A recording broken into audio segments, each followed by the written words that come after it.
Well, I did a whole bunch of filming today, and after I looked at the timer on it, I decided I was going to split it into two separate videos since it really is two separate topics. And so this is the first one, and I guess I will upload the other one soon after. Here goes. Hi, everybody. I had another topic that I was planning on doing today, um, as usual, but there are a couple of things that I wanted to do instead, kind of off the cuff. No script, no notes, no nothing, and one of them is I would really like to ask.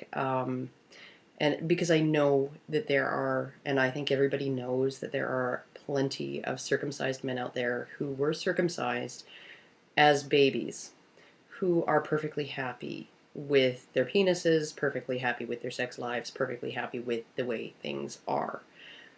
And I would just like you to, if you could please, stop leaving comments in my comment thread uh, to that end.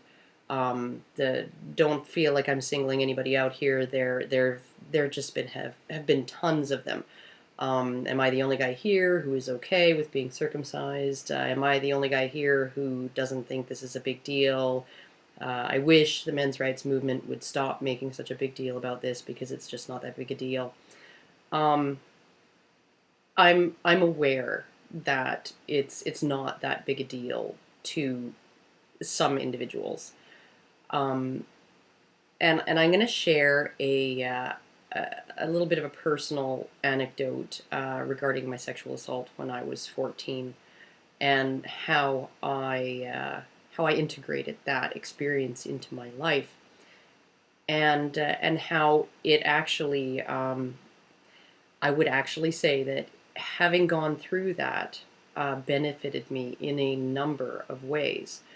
Number one, it taught me a valuable lesson about the world, and just the nature of people and what some people are capable of doing, and just how to get by.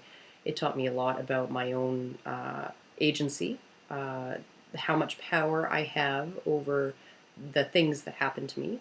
That things don't generally just happen to people. That you participate in your own life.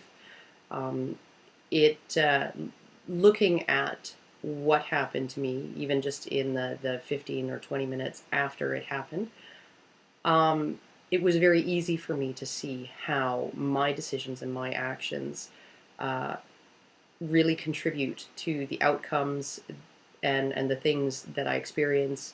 How it all plays a part, how I am the primary arbiter of my fate, that sometimes things will just happen, but that our decisions as individuals have a lot to do with what kind of experiences we have. And it made me feel like a stronger person, like a stronger person who can go out in the world and be in charge of my life. And I would never ever consider entering a space where I knew there were people who uh, had been sexually assaulted, who did not react to it or respond to it or integrate it into their collection of experiences in as positive a way as I did. I would never ever consider asking them, like, why is it such a big deal? And regardless of even that aspect of it, that aspect of kind of being unable to accept that some people feel differently than you do.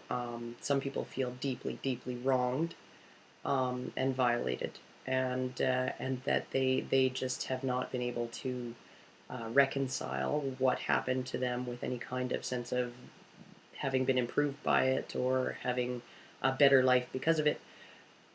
regardless of all of that, um, I think that there definitely needs to be room to discuss and to try to understand how um, performing an unnecessary and extremely painful and cruel procedure on a baby boy, how is it that not only do we allow this to happen, but we don't even consider it a violation of human rights as a society, as a collective? We don't consider it that way.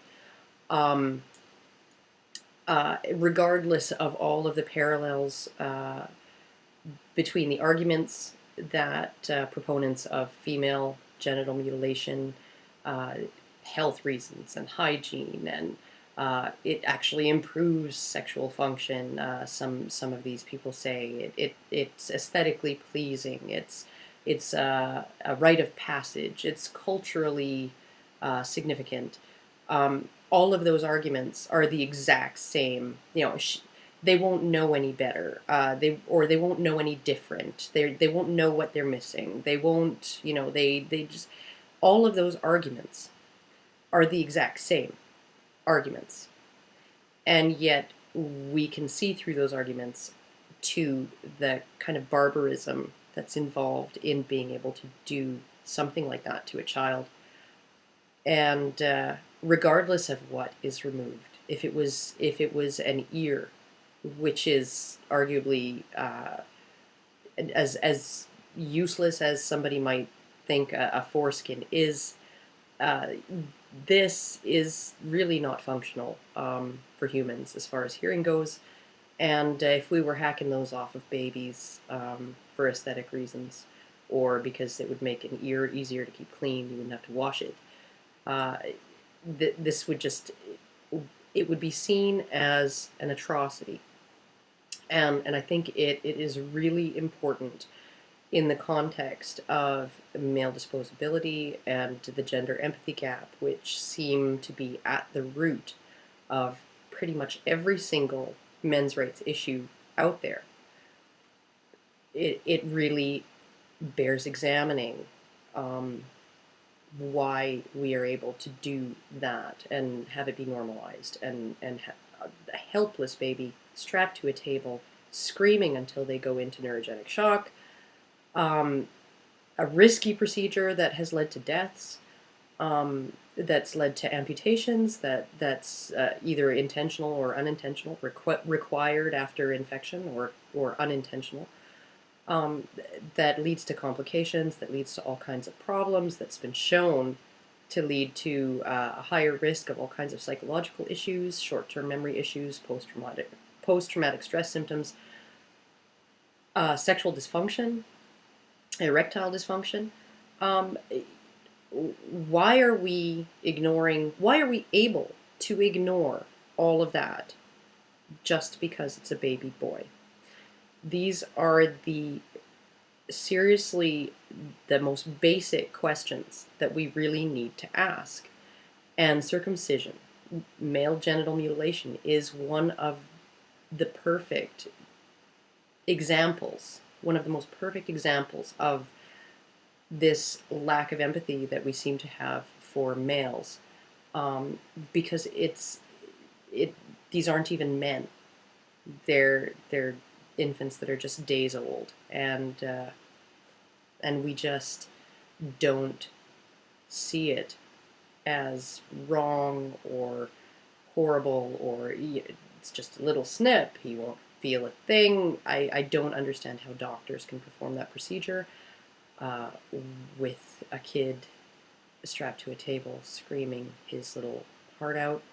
I don't understand how we can inflict that kind of pain on an infant, and somehow, because it's his penis, it transforms that from a baby's suffering into a male's suffering, and therefore we just feel okay about it as a society, as a culture.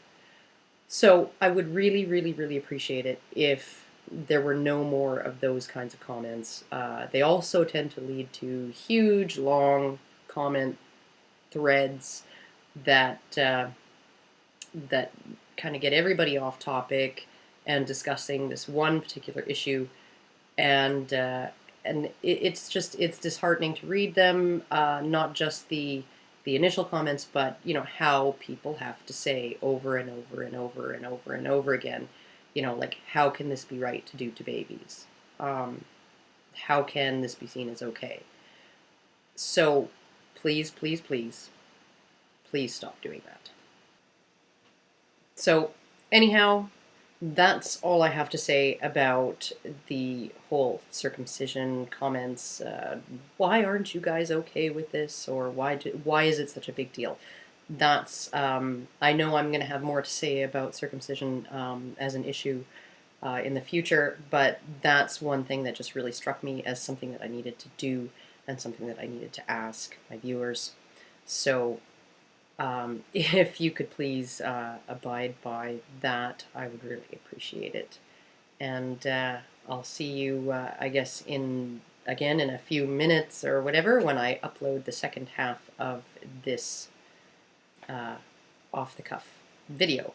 So I'll see you in a bit.